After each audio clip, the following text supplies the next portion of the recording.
I can choose to be a man who walks with the Lord and lets him redeem this and walk in life, or I can be a bitter old man. And I'm like, I don't want to be a bitter old man. You know, a real man provides for and protects others spiritually, emotionally, and physically. A pilot wants to come be with some Amish people?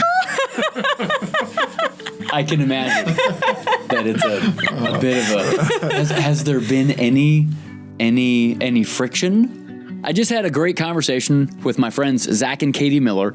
Katie grew up Amish in northern Indiana, and Zach was an Air Force pilot and a trainer and lost his wife a few years ago, and they are today running the Aero School for Men. It's a fantastic school in the middle of Colorado that helps these young guys learn how to be men.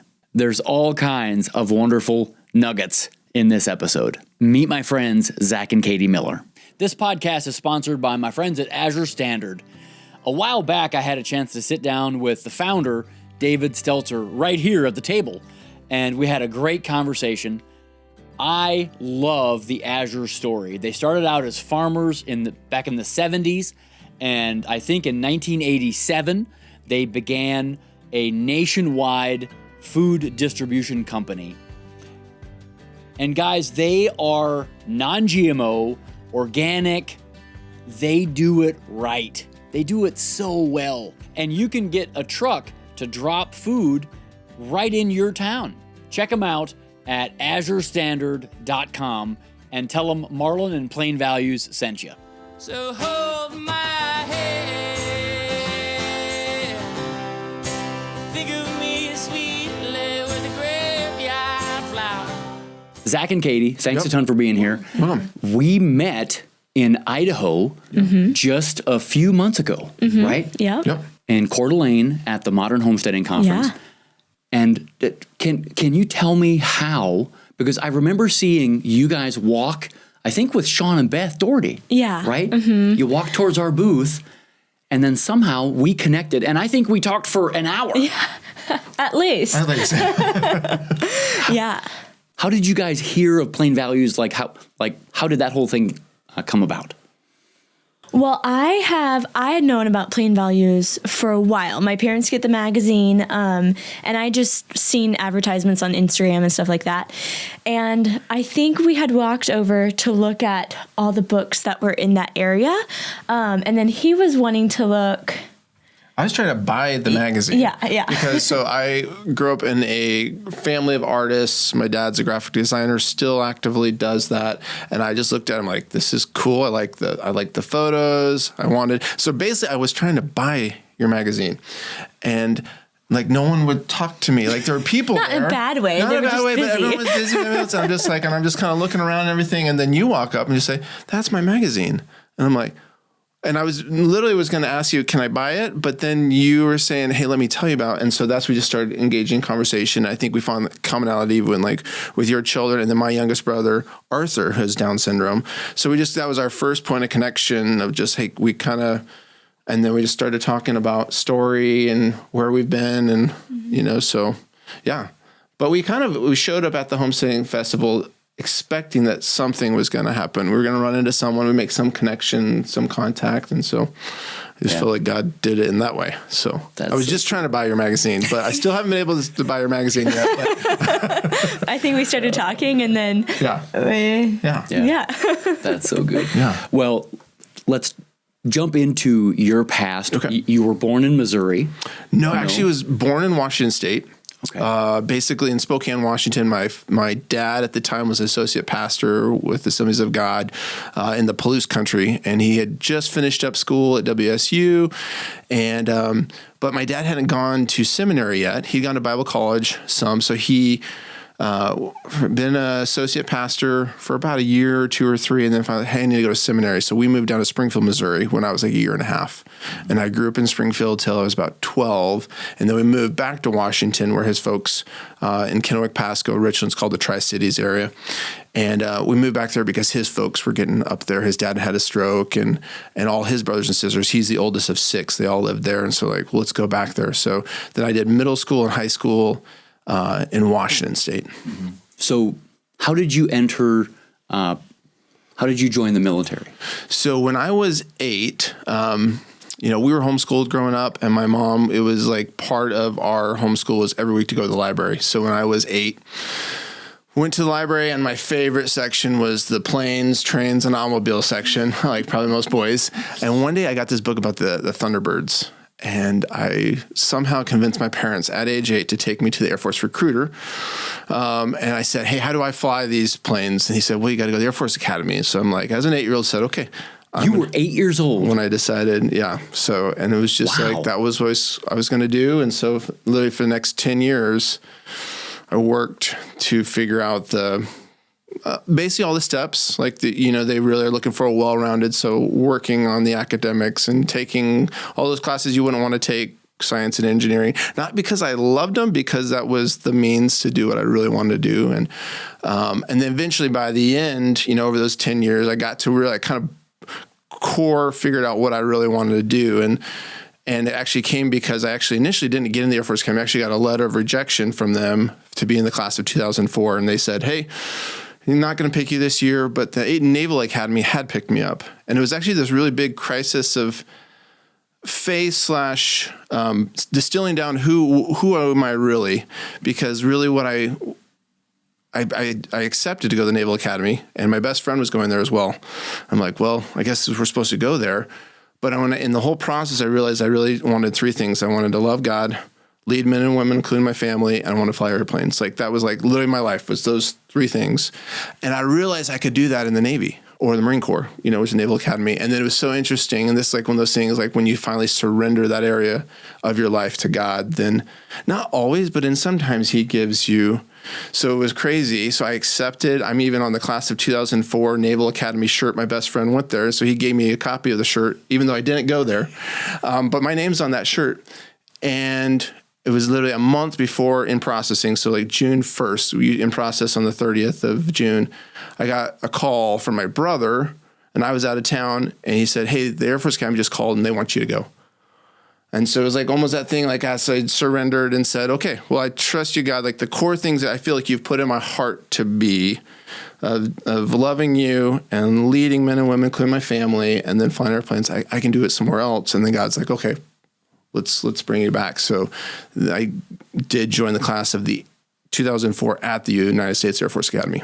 How did your parents instill that kind of faith and trust into an 8 and 10 and 12-year-old little guy? And by the way, how many siblings do you have? So I'm the second of 5. Okay. So I've got an older brother who's a judge, then myself, and then my next brother, he's been a tech writer, now he's a programmer, and then my sister has been in all sorts of different journalistic and helping run companies, and she's doing Bitcoin lobbying now in DC. And then my youngest brother has Down syndrome. So there's 5 of us. Mm-hmm. But I would say I think one of the things or part of my story is both the concept of persistence, but also trying to get to the heart of something of chewing on something or thinking about something. So part of my story, persistence is I didn't learn to read till I was 8.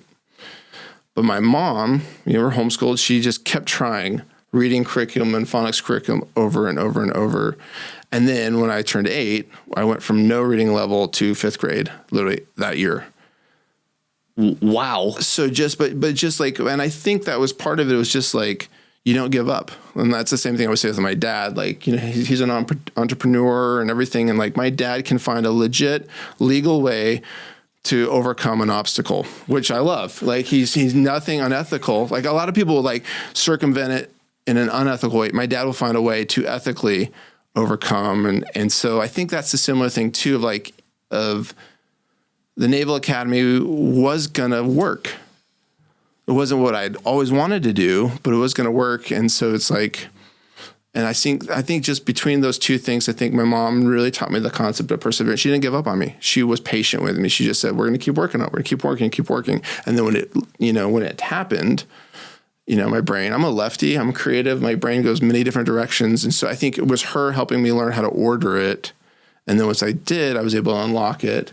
And then I would think my dad in a similar way, the persistence. So I would say that's probably one of the core, just character traits or just the character that they developed in me over the years. And, they didn't give up on things. They kept going, and just even like right now, I mean, my parents have been parenting because Arthur still lives at home. They've been parenting for 46 years and they're still parenting. Yeah. And like my dad is 76 and like he can still wrestle my brother, and Arthur is strong and my dad can still, so like it encourages me to like, you don't just kind of check out on life. You literally just keep grabbing life by the horns. You still you just keep going. So I think that's helped a lot. So you join the Air Force Academy. Yep, at 18. And that is that a 2-year program? No, it's a 4-year. Okay. So basically you start basic training that summer. And so you do like 5 or 6 weeks. I think it's 5 weeks of basic training at the Air Force Academy in Colorado Springs, Colorado. And then from that, you step straight into the academic year. And then especially it's called your 4-degree year or your freshman year, but we call it a 4-degree year, is basically like doing boot camp and a full course load of like an MIT type at the same time. And so learning how to balance your time, balance your sleep. So you have to stay well-rounded. Like they basically recruit you to be well-rounded. You need to be in good shape. You need to be mentally, physically, emotionally, all those different things. And we're going to push you. We're going to challenge you like far harder than I just dropped my oldest daughter off at college. And it was like a light bulb went on of like, I did not go to college. I got off the bus and they yelled at me and I dropped my daughter off at her dorm and the RAs are helping unpack her bags and put them in her room. And I'm like, oh, okay. Yeah, I did not go to college. I went to a military institution, but it was good. Like it definitely challenged me and forced me and pushed me beyond, especially freshman year. Freshman year is very, very grueling physically, the amount of push-ups, the amount of lunges. Literally like the 2 weeks, actually we came back from Thanksgiving break, did finals, and literally we could not walk in our own dorm hallways. We had to lunge.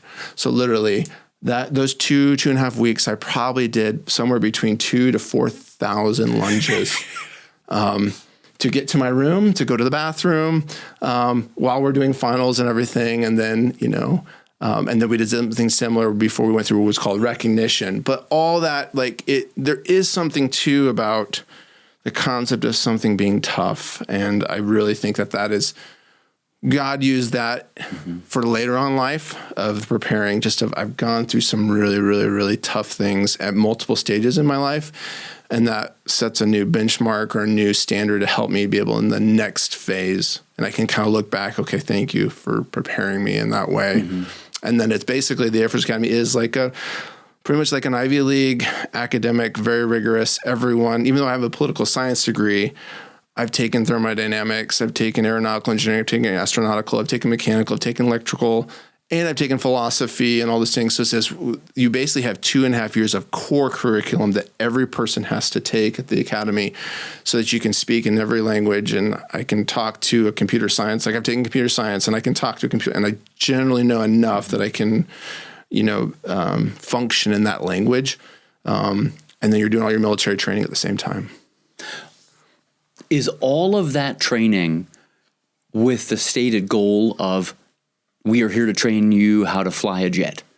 No, not explicitly. It's really more of we're going to develop you as an officer first. And so basically as an officer, you need the ability to operate in a high pressure environment, make decisions, and have enough of a background, just like you have all these books around here. Like I generally know who Thucydides was. I generally know, why we went from the Articles of Confederation into the Constitution. I generally know what did we learn in the World War II air war and those things.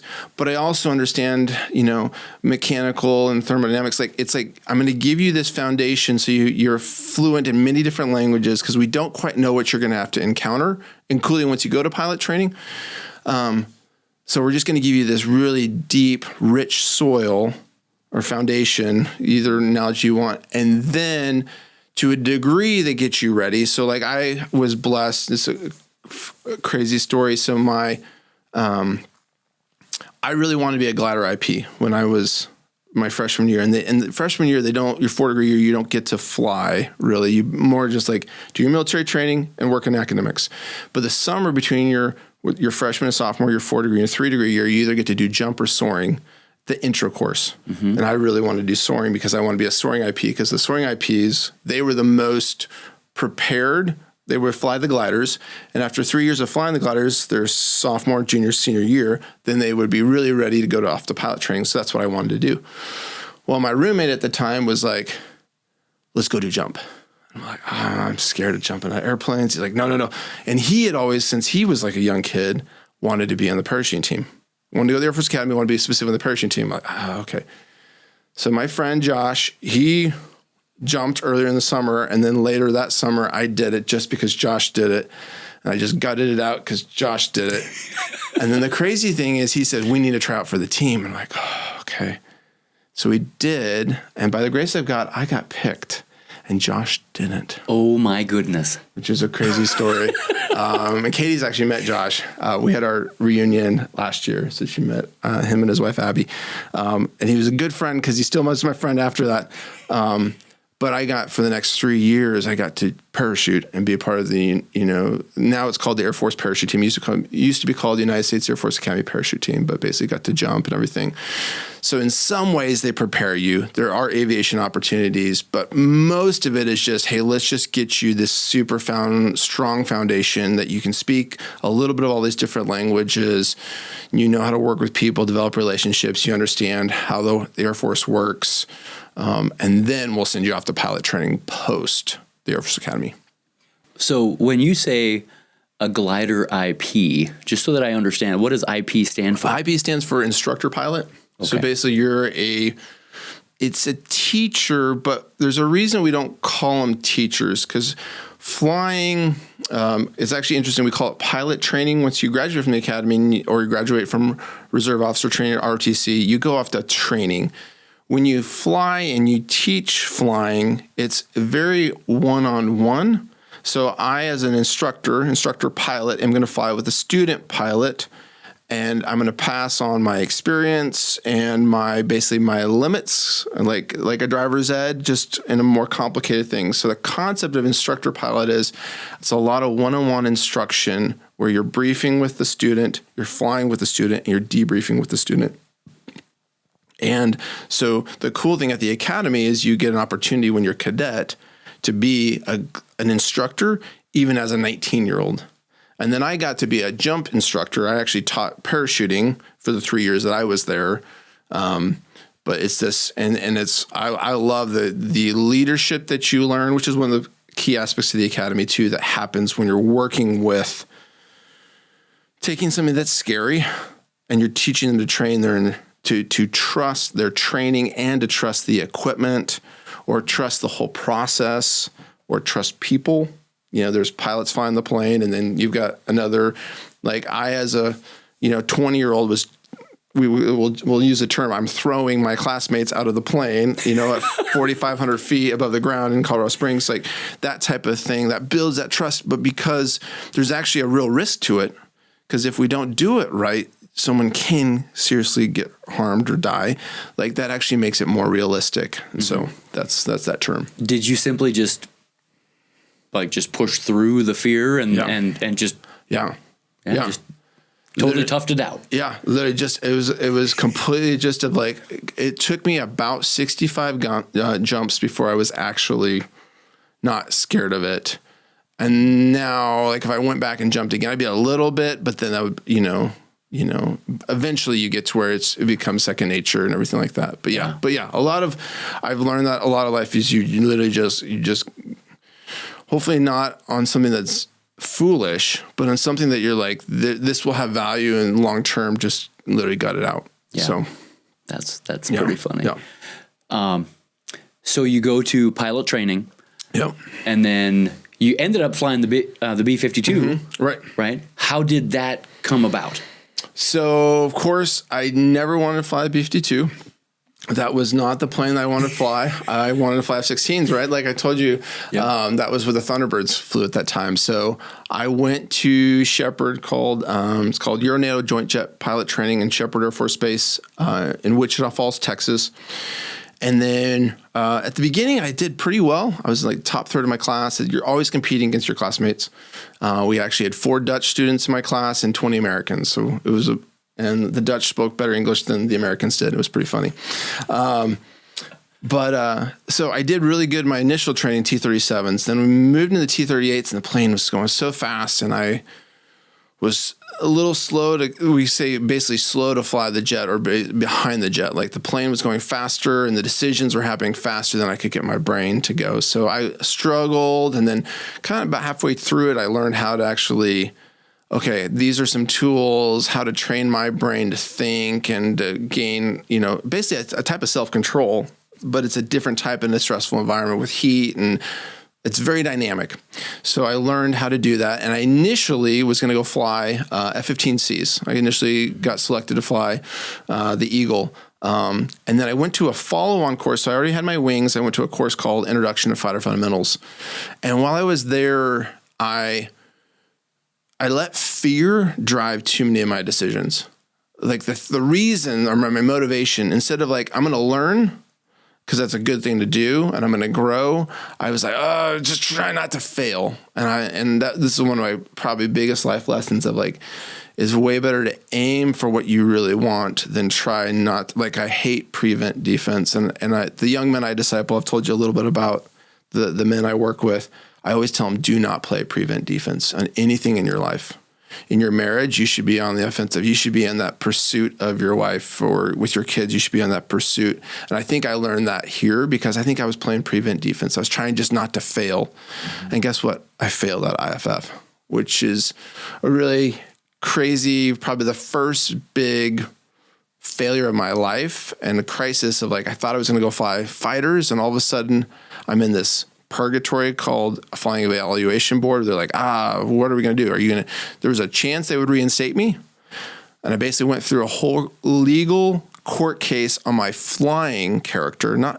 I was a good officer and I hadn't done anything illegal, but they were like, literally at the Shepherd Air Force Base courtroom, they're like saying, okay, does Lieutenant Miller get to continue to be a pilot? Does he get to continue to go to fly fighters, or are we going to take his wings away? Wow. And it was a crazy 5-month period that just literally like, God, what in the world is going on? And how do I deal with this and everything? And then the short version is eventually they decided, hey, he has the ability to, the board, basically 3 Air Force lieutenant colonels who all had lots of flying experience. They said, we think this gentleman has the potential to be a pilot. We just don't think he should be a fighter pilot anymore. And so I got reassigned to the B-52 and learned in the crew environment and basically grew up and started to overcome, the areas where I was weak, like the muscles that I hadn't really worked well, and learned how to not do things out of fear and how to lead a crew. And that was a really cool, flying a very old plane that's literally going to fly for, at this point, I think another 30 years. By the time they retire them, they'll have flown for almost 100 years. Oh my goodness. So the planes I flew were built in 1960 and 1961. And so it was hard. It was not what I wanted to do, but that's where I ended up. And how old were you when that 5-month period was going on? So that was June of 2006. So I was 24. Wow. Yeah. So I would say that was probably the first fire of my life. The academy was tough, but I never really failed. This was like that true, hey, you really failed.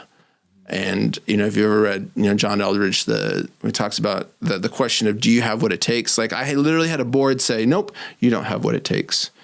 And I think that's one of those things that's really challenged me. I've had to fight through and really go back to, okay, God, how do you see me? How do you view me? And not to take the valuation of the world, because what had happened is along the way, something that started pure when I was 8 of being a fighter pilot was just like, that's cool. eventually became an idol. Eventually became the thing of like, my value is like, I wouldn't be a man. This is 20 years later now that I've really distilled this whole thing. But at that point, I thought, hey, I wouldn't really be a man, or my joy or my happiness is tied to whether or not I fly that, or if I get viewed like that in the eyes of the world. And God was like, that's an idol. And that's one of the things I would say that's a central theme in my life, that God does not let idols remain.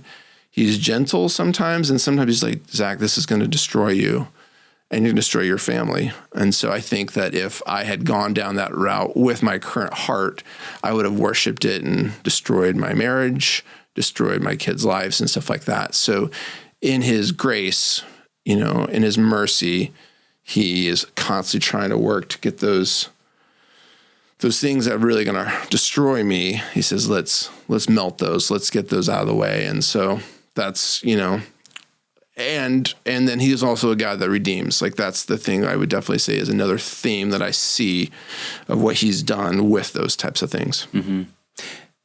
At the time, when you're in the middle of the fire, it doesn't feel good, mm-hmm. and you cannot see mm-hmm. what he's doing, right. and it hurts. Mm-hmm. Mm-hmm. Boy, that's an amazing thing to think about, how in the middle of that pain, mm-hmm. it's actually a huge mercy. Mm-hmm. It's a huge grace. Mm-hmm. Mm-hmm. Wow. Yep. So now, how did you meet your first wife? So my first wife, Kaylee, she and I met in between me graduating from the Air Force Academy and going off to pilot training. So we did this thing, used to call it casual lieutenants. Basically, now they call it awaiting pilot training. They just try to have, they call it APT. But basically, everyone graduates from the Air Force Academy and ROTC and OTS, all these officer commissioning sources. Everyone graduates about the same time, and yet the system, the pilot production system, can't take everyone at the same time. So they gradually basically spread us over 12 months, or sometimes even 18 months. So I wasn't going to start pilot training until January. So they said, hey, you graduate from the Air Force Academy, you still need to get your private pilot's license. We're going to have you do that at the Air Force Academy, even though you're a lieutenant, and we're going to have you work one day. Basically, you have a Monday, Tuesday, or an M day, T day. So one day you're going to work learning how to fly, and the other day you're going to work. For me, I was going to work at the jump squadron where I had just graduated from, and so I continued to jump and continue to work there. So in that season, for the first time in my life, I actually had some time because I accomplished all my goals, was waiting to go to pilot training.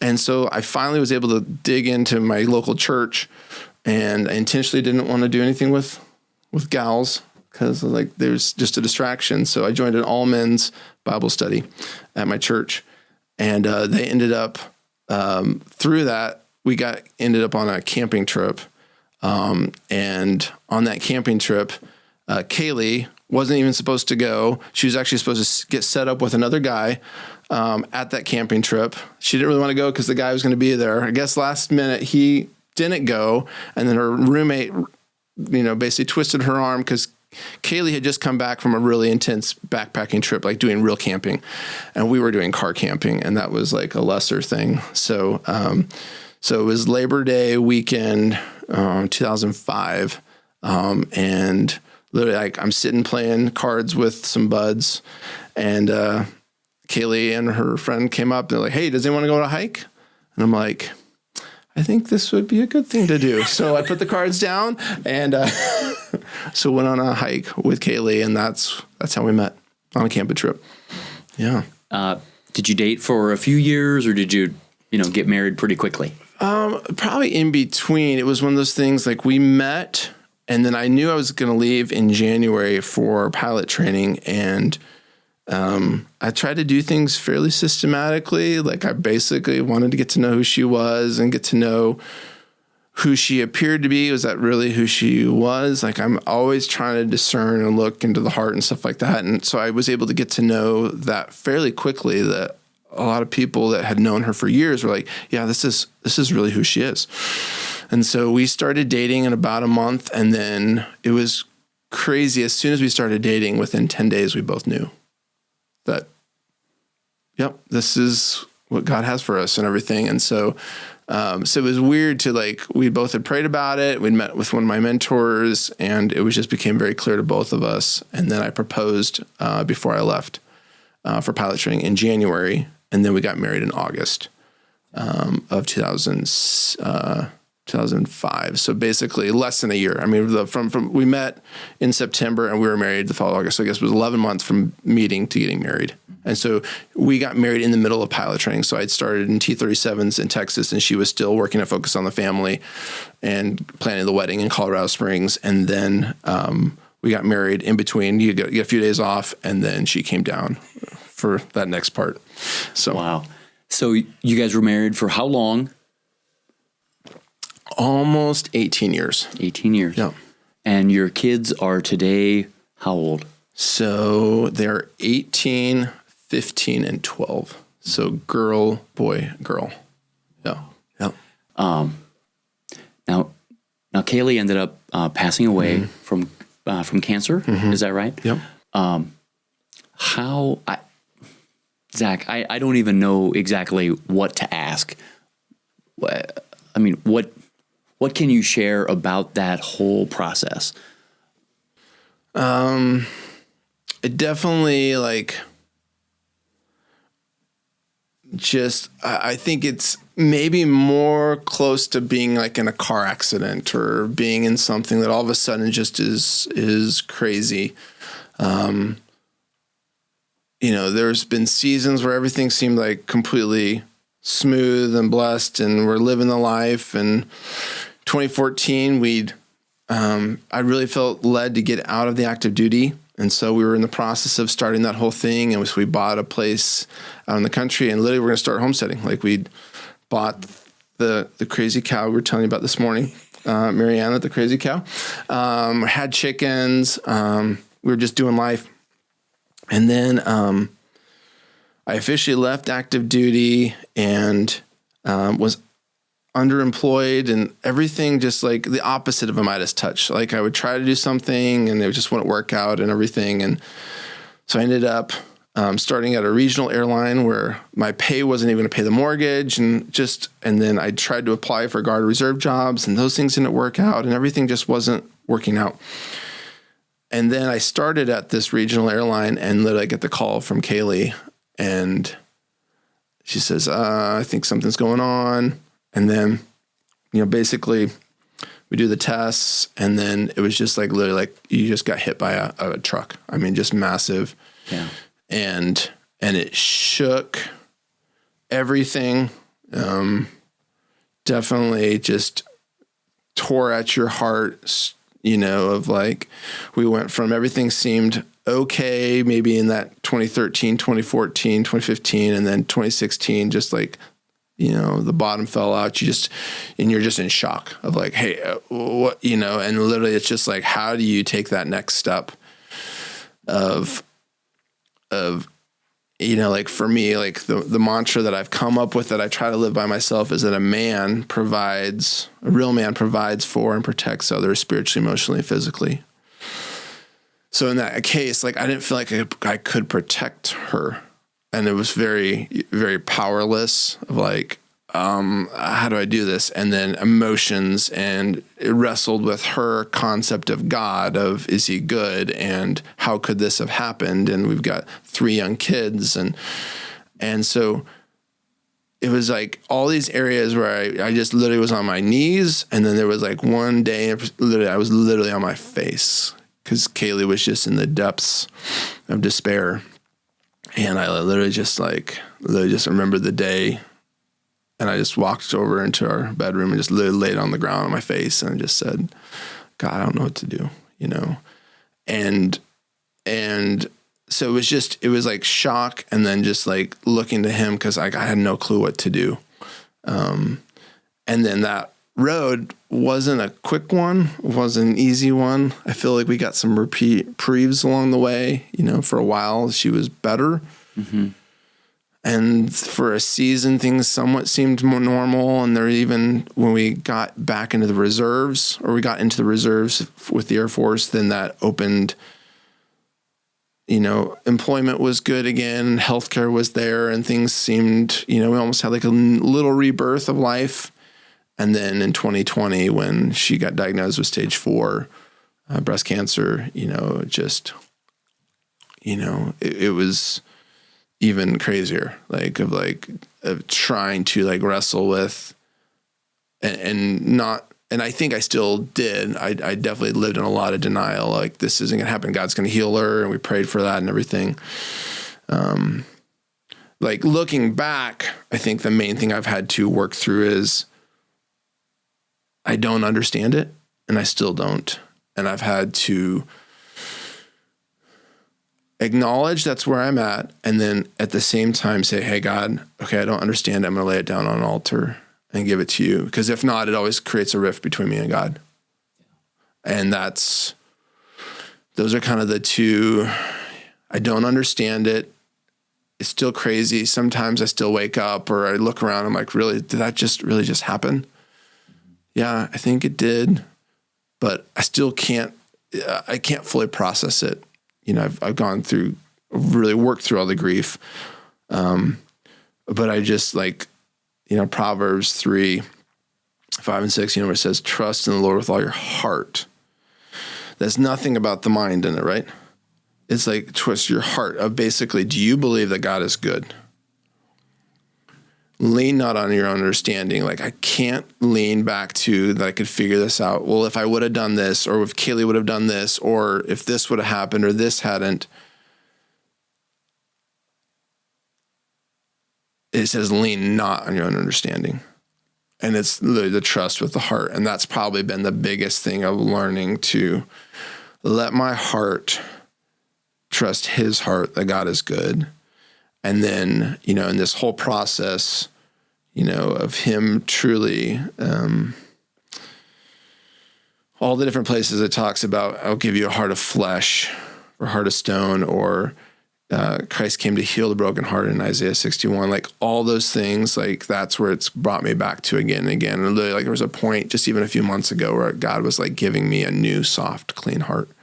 And literally saying, yes, you've gone through all of this, but I'm going to give you my heart, that, the heart of flesh, so that you can actually.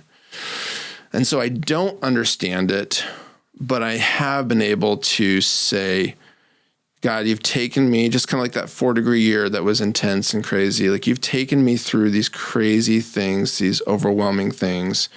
You've been faithful through them. And I still believe that you're good. And that's the thing that, it was crazy the week that Kaylee was passing. We were doing in-home hospice, and I meet with my young men on Tuesday nights. And I was in a daze because I think I'd finally accepted that she was really going to pass. And my dad was there. My parents had come into town, and so my dad was helping lead my men's group because I was just in a daze. And my dad said this amazing thing that just has so resonated and helped give me some direction. But basically, he said to my young man, so I'm sitting in the group, but I'm in a daze, and my dad's talking to my other young man, and he says, Zach's kids are going to lose their mom. It's up to Zach whether or not they lose their dad. And I was like, wow, that is a calling. That's a challenge. And he didn't say it vindictively. He didn't say it of he better. He was just being honest of because I think that's the point where it's so easy for you. And going back to the B-52, when I ended up in the B-52, I was bitter for 2.5 years. I was mad at God. Why did I end up here? This is where I wanted to be. And finally, I have an amazing mentor that just said, you need to choose to be grateful for what you do have. And really learned the discipline of thankfulness. And that really helped me appreciate what I did have and helped me move out of the bitterness. And it was kind of the similar thing in this of I can choose to be a man who walks with the Lord and lets him redeem this and walk in life, or I can be a bitter old man. And I was I don't want to be a bitter old man. And yet at the same time, if you ever watch It's a Wonderful Life or any of these old movies or any shows where you ever see that 55-year-old man that's a drunk, I understand why. If you don't turn to the Lord, you're going to be that. if you don't let him heal your heart, if you don't let him give you a new heart, if you don't let him, if you basically try to understand it or you try to control it or you try to escape from it, like it's, I don't know, have you ever done read the book with your kids, going on a lion hunt? I'm going on a lion hunt. I'm going to get a big one. It says you can't go over it. Like they get to like a mountain. You can't go over it. You can't go around it. You can't go underneath it. You have to go through it. Yeah. If God hadn't taught me to go through it, my kids wouldn't have a dad. They would have lost their mom and their dad. But my dad saying that, and then just what the Lord has been doing in my own heart, it's like, go through it. Go through the grief and give God the bitterness and give God those different things so that you come to the place where you're like, my heart literally trusts your heart, God. I don't understand it. Wouldn't do it the way you did it. But I'm going to keep going after your heart because your heart is good. And I think that's, I would have given up hope unless I believed I would see the goodness of the Lord in the land of the living. And even this last week, through that same mentor, he was just helping me realize just of like looking at the future and believing that there will be life there, believing that there will be light there. That next time that something doesn't work out or get frustrated, like looking into the future that there is light. And that's where I want to lead my family. And that was the part of me that I think, at the end of it, I don't know if I'm at the end of it. I don't think I am. Katie probably wouldn't say I'm even at the end of it. But at this point, I'm still on that endeavoring. I don't want to be that bitter old man. I understand why. And I probably have less judgment of any guy that's ever in that place. But I would also say to that man, there is the possibility for new life, even on the side of death. So, I just talked to a friend of mine who lost his daughter, and he said after they buried Pearl, he was bitter, and he was, basically fighting and raging inside. And he said, Marlon, I wanted to have a shirt made that said, I didn't intend on turning out this way. And there's I don't even know what I don't know about what that means and what that's like. But I think I can understand that in the middle of that huge, tornado of loss, you're just simply struggling to hold on to something. Zach, thank you. Yeah. That is incredible. Yeah. Wow. Katie, can I jump into your story? You were born in northern Indiana. Yeah. As a little Amish gal. I sure was. Yeah. So tell us about that. Yeah. So grew up in northern Indiana in Napanee, and was the youngest of 6. Oh man, I don't know. It was just a normal life, right? I didn't know any different. But it was, looking back, there was things about growing up Amish that I didn't like. I didn't like, because Napanee is a small town that is used to, there are Amish people everywhere. And I went to public school. So I didn't go to the Amish parochial school. I went to public school, and there was 3 different elementary schools. And the one I went to, there was only me and another little Amish girl that went to my elementary school. In the entire school? In my grade. In your class? In my class, yeah. And then when the 3 gathered together in middle school, there was more like 12 of us or so. But everyone knew about the Amish, and so, I was accepted. I had friends that weren't Amish. I went to their sleepovers and their birthday parties, and they came to my house, and they could not figure out where our lights were. They were like, how do you turn these on? I remember a little girl, she was a Hispanic little girl. She was so funny. She came to our house, and she was, just looking around and just couldn't figure out. And my mom turned the light on. We had piped-in lights at that time with gas. With right? gas, Natural gas, yeah. And she was just like amazed.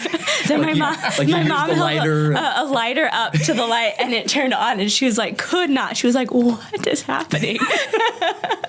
But so that was all very normal. But when we went on trips or something like that, when we left our little bubble of community, everyone would always stare at us. And I was always so frustrated. I was like, why are you staring at me? I'm normal. Like, there's nothing to stare at. And so it's things like that that was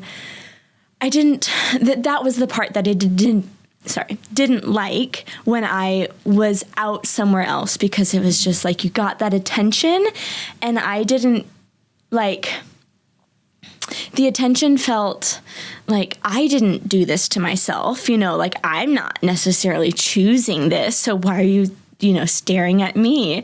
But now looking back, I am so thankful for the way that I grew up, because I learned so many values and lessons and like just the morals that work ethic, all these things that I wouldn't have learned, or potentially wouldn't have learned if I wouldn't have grown up in the community that I did. So, did you grow up on a farm? No, not really. We had horses, obviously, and we grew up horse riding. So I grew up with horses all of my life.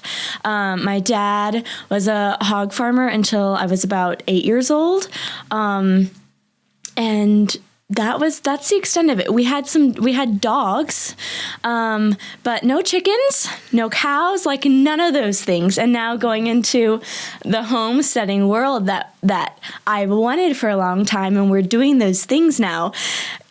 People hear that I grew up Amish and they're like, oh, you've got this under the belt, you're good. And I'm like, actually, no, I've never even had a chicken.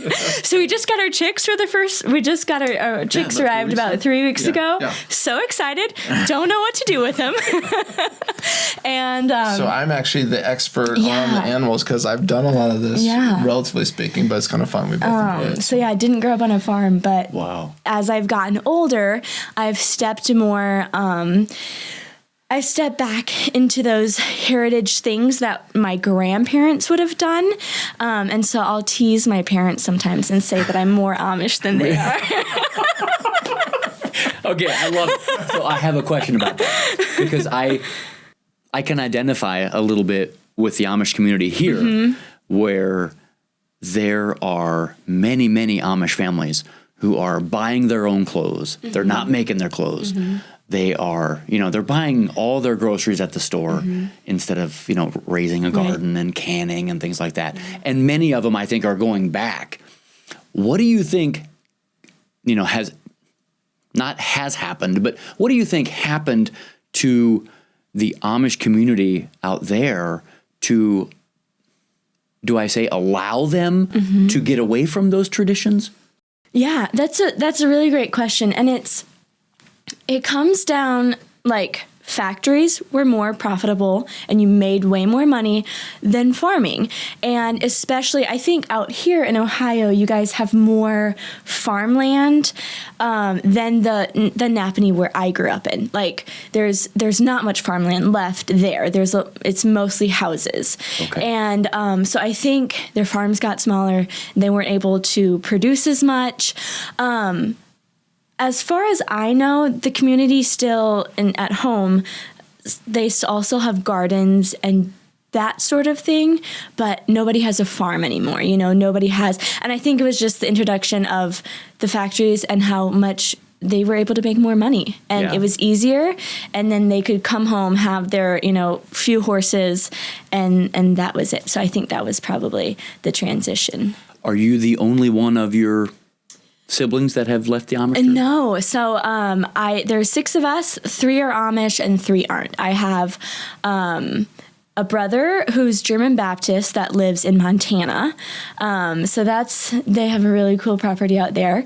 And then I have a sister who's just non-denomination and still lives in Napanee or in Indiana, super close to home. So, yeah. So one of the things that totally fascinated me when I met you guys was, somewhere along the line, you said that you were in Nashville. Yeah. How did you end up in Nashville? Well, so I had always I'd always liked going to Tennessee. That was just, I love the mountains. I love the Smoky Mountains. Eastern Tennessee is where, when I thought about moving to Tennessee, East Tennessee is where I thought about. And I dated a guy that lived in Tennessee. And through him, I met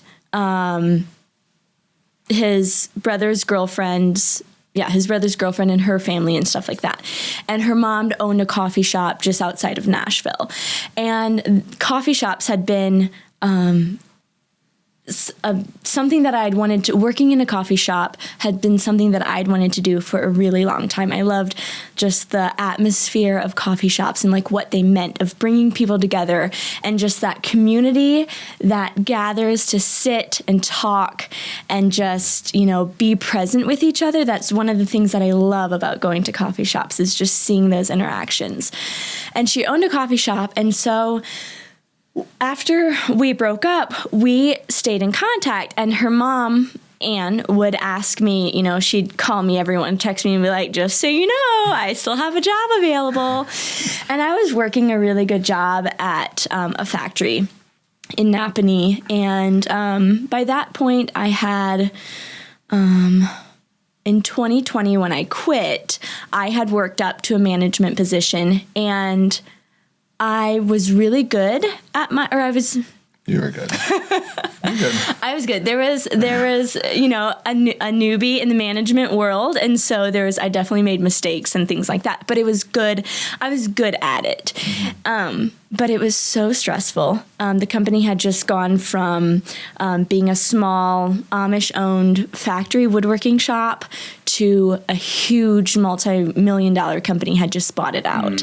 And so it had just gone through this transition, and there was they had introduced second shift, and I was in management that second shift didn't know anything about my machines.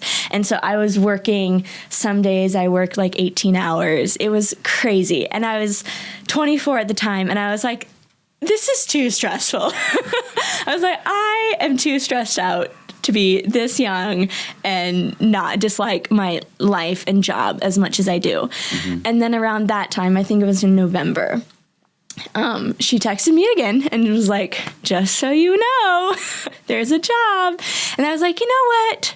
If I don't do it now, I'll never do it. I'd owned my own house for 2 years at that point. I'd moved into town. My parents lived about 3 miles outside of town, and I had just bought a house. And I was like, I'm getting settled here, and if I don't take the opportunity now, I'm never going to leave. And so I just decided, I was like, you know what? I'm going to do it, and who knows what'll happen. And so I moved, and I lived in the Nashville area for about 5 years. Worked in when I left Napanee in the woodworking shop, I had said, I was like, I'm never doing that again. Never working in woodworking again. It was not a passion of mine. Don't tell God never. Don't tell God never. And I worked at that first coffee shop for about a year, and then I was only working part-time, and it was during COVID and, all of that stuff. And, I started working at another woodworking shop. Oh, goodness. So after a year of working at the coffee shop, I found another job in Tennessee working for a cabinet shop. And so I went back to that and I think it's kind of the same about Zach was saying about having to let go of that dream, and just because I remember sitting in the parking lot of the woodworking shop one day, at the cabinet shop, and I was just and I was so upset and just so frustrated that here I was again at this position of working at this place that I was good at it. And I knew I was a good worker and all these things that I knew I was valued and I was valuable, but it wasn't what I wanted to do. And at that point, I'd been at that shop for about a year as well. And they had given me the opportunity to be an assistant manager again. Like, and I was like, God, why is this happening? Like, I keep getting these positions in places that I don't want to work at. and I finally, like, I had to make a choice about what I was going to do. And I got to the point where I was like, you know what, God, if it's not going to work out that I work in a coffee shop, then that's fine. Like, I will just take this position. I will financially be better off. And about in that same week of getting the job offer for a new position, I got a call about managing a coffee shop in Nashville, in downtown Nashville. So, Really? So it was within that same week. But I think it took that of me just like saying, you know what, if this isn't what you want me to do, then it's just not going to be right now. So. And to be okay with it. Yeah. Yeah. Right. Mm-hmm. So, yeah. Wow. Yeah. So how long were you in Nashville until you guys met? I was in Nashville. I lived there until this past September. So I lived out there the entire time we were dating, pretty much. You probably lived in Nashville about 4 years? It was about 4.5. Before we met. Yeah. Mm-hmm, yeah. Yeah. So can you tell us the story of how you met? Should I tell it or you tell it? I'll let you tell it. Okay. So I was working, it was a coffee shop in East Nashville that I was managing it and had started, it was a startup, brand new, and it sat on the corner. And then catty corner from that was this really cool brick building that had been, it was supposed to be an Airbnb hotel. But because of COVID, they had started leasing it out to people during that time. Well, by now, a couple of years, 2 years had gone by, and they were going to turn it back into the hotel. Anyway, his sister, unbeknownst to me, had moved in right around the same time that the coffee shop was opening, and so into that building. Into that brick building. So she was living in that brick building that was catty corner to the coffee shop. And she was one of our first customers, and we would talk when she would come in, and then she wouldn't come in for a while because I found out later she was traveling and things like that. But then she'd come back in and we'd talk some more, and then over time realized that we had a lot in common. And I helped her move. So going back to why I was telling you about the hotel, it turning back into a hotel, she needed to get out of the apartment. And so they ended her lease, and she was packing up, and I think she had done something to her back or something like that. And so she was asking for help to pack, and I'm a pretty good packer. I always say I should own a company that packs for people because I'm very organized in that manner. But I was like, I'll go help you. I'll help you. And so I went over that afternoon or next day or something, and I helped her pack. And that's when we really connected, was on that moving trip. And over the course of the next few years, we grew closer and closer, and then I believe it was in November of what year? I always get the years wrong. October.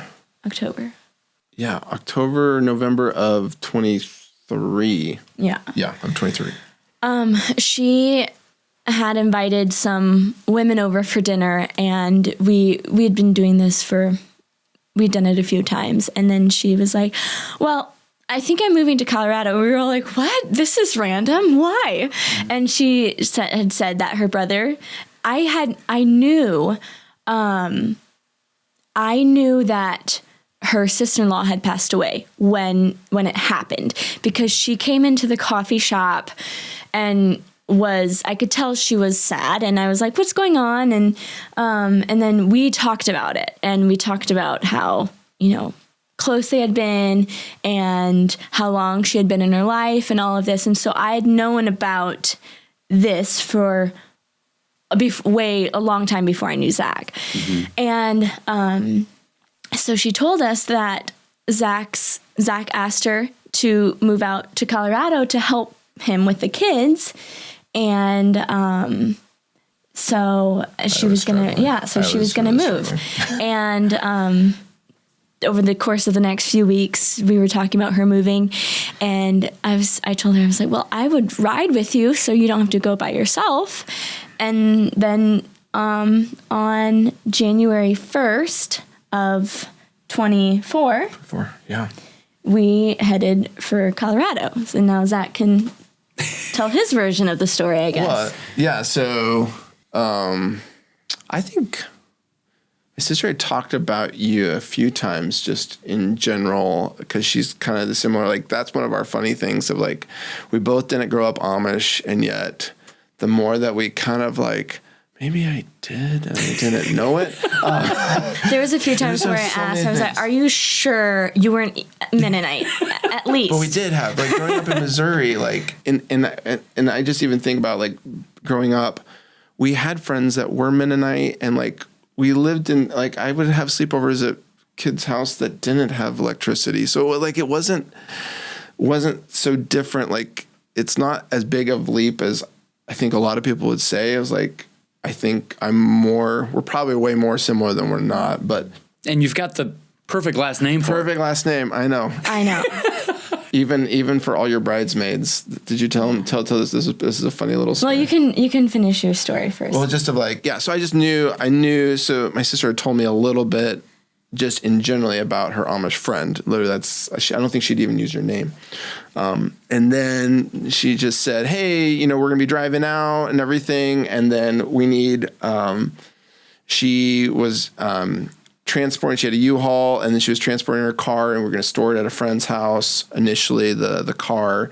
And so they're like, we drive. It was January 2nd. It was the day after. And of course, there's snow in Colorado, and so we're driving it up this long driveway and everything. And so I hop in the cab of the U-Haul to drive it up to drop it off, and I guess the cat, my sister's cat, has, like, spilled stuff everywhere and everything. Well, so it was her, myself, and then we had the cat, and of course we had a disco ball hanging from the rearview mirror. We had a little plant in the U-Haul. In the front of course, we were road tripping. We had to make this a home, right?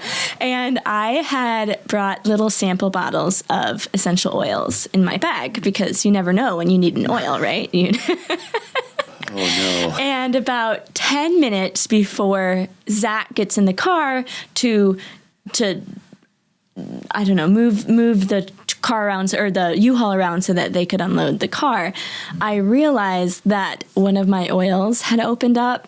And so there was a cat that's in here. We've got 2 days of things busting out of the seams in the front of the U-Haul. The oils have exploded, and it smells like a mirage of different smells. And then the door opens, and he sits in, and I'm like, oh, this is so embarrassing. Like, what is happening right now? Yeah. Yeah. And then she stayed for a couple days to help my sister. Old house had, like, a basement apartment that my sister moved into, so Katie helped her move in, get settled, and then so that's kind of the first time we met. Mm-hmm. And then really where we're probably first point of connection was really more on the cruise, because my family had chosen to do this once in a lifetime cruise in Hawaii, and my son just wasn't in a place to want to go. And so I was just kind of praying about it. I was like, I'm going to stay home with him. And then God gave me the idea, like, well, see if he wants to go hang out with his friend in Florida, his best friend from when we were down in Texas. He's in Florida. I was like, yeah, let's ask him. So I asked him, and he said, yeah, I want to go see my friend. And so we had a spot. And so my sister was like, well, can Katie come? Because we already paid for the spot. I was like, sure. And that's where we really not met, but, like, started to see each other, started to, like, talk, started to just, that the concept that quantity of time can create the quality of time. So just a little bit. You guys are married for just a little bit, right? I mean, you just got married. December. Yeah, so we're around that 9 months. Yeah. Yeah. So what has it been like for you to step into Zach and his 3 kids? I mean, they're all teenagers now. I mean, basically, Almost, Keisha's 12. Yeah. What has that been like for you? Well,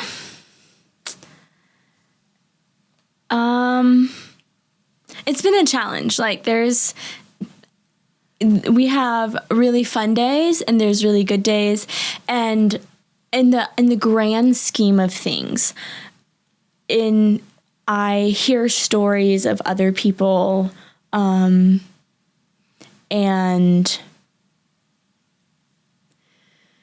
I've heard the stories of, the stepkids being awful to stepmom, or stepmom being awful to kids, and all of those stories where it's just it doesn't sound good at all, and it doesn't sound like a good way to be treated on either side. And so I think in the big picture, when I take myself out of the everyday feelings or those moments, the kids have been really accepting of me. I think we've all gotten along fairly well. And so I think in that viewpoint, it's been really, really great. Like, I haven't had anyone say anything terrible things about me, or, I don't get the everyday, you're not my mom, or, any of that stuff. But it has its challenges. And when you're in the day to day, there's, you have to, I think one of the biggest things for me has been giving up this, letting go of the idea of what I thought it would be like once I was married. I've owned a house before. I've had that before.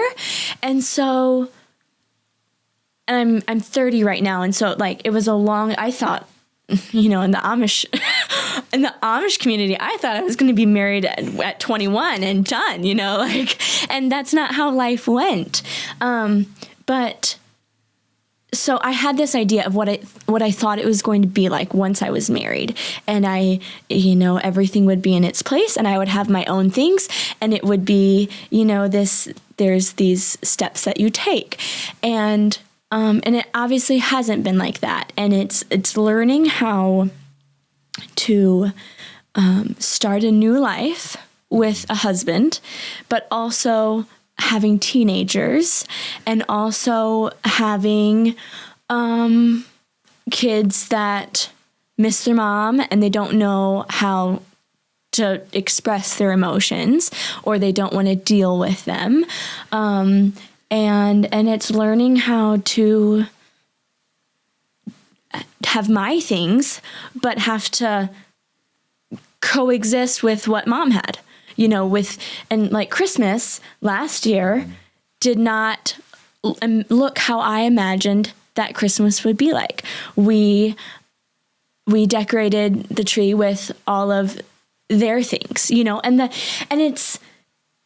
it's okay, but it was still one of those things that was hard for me because I have a vision as what I always thought that my house would look like, or, how I would want to decorate. And you could just have to learn how to let that go, or like how to incorporate the two together. So I think that's been the biggest thing, of learning how to mesh and to blend the two so that the kids feel like it's home, mm-hmm. but that it doesn't feel like it's someone else's house for me. Mm-hmm. So that has to be a very hard thing. Yeah. How can I ask how the kids are doing today? How old were your three kids when they lost their mom? So Keziah was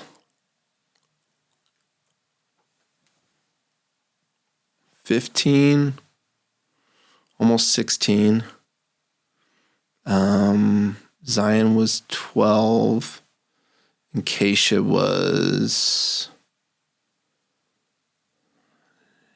9. Yeah, and that's part of it too. It's like not just the age that the actual death occurred, but like I've studied trauma a whole lot more than I ever thought I would, because to both deal with your own grief and the loss, and like I said, it's more like that car wreck type thing, or like as I'm trying to understand the kids as they go through it, and many times it's more like a traumatic brain injury, grief is. You know, it messes everything up. So there's both the event of her actual passing, but it was all the years in between. If you really go back, Kaylee was diagnosed in 2016. So for the last 9 years, and if you think about even my oldest, her being 18, at age 9, she suffered her first trauma of mom got diagnosed with breast cancer, might die type stuff. And so if you think about Zion was like 6 and 5, and then Keisha was like 3. Like Keisha, the youngest, has never known life without mom being sick or dead. Wow. So those things, understanding and that people heal and grow at different, we have gone through so many different stages and points and roller coasters and stuff like that. And like, I think the oldest now, you know, she just started college. I think it's actually nice for her to be in a completely new place. You know, she's on the East Coast now, and everyone else, all the other freshmen, it's all new. But the last 2.5 years, she's had to wrestle through all those emotions. And I think to a degree, she's dealt with some of the stuff. And, you know, she knows to a degree who she is. And I think she's appreciative. She takes a different take on even Katie than I think the other two, of that she just is like, she sees me, my oldest sees me as a person. And so she's so excited that Katie's here to be in my life and to do life. And then like, she was so glad when Dad didn't have to make the meals anymore, but Katie made the meals, like food quality highly improved the moment that Katie, you know, or just even things got taken care of or stuff like that. But I think, you know, in a way, Katie coming into the home was, I can actually step into my life because Dad's okay.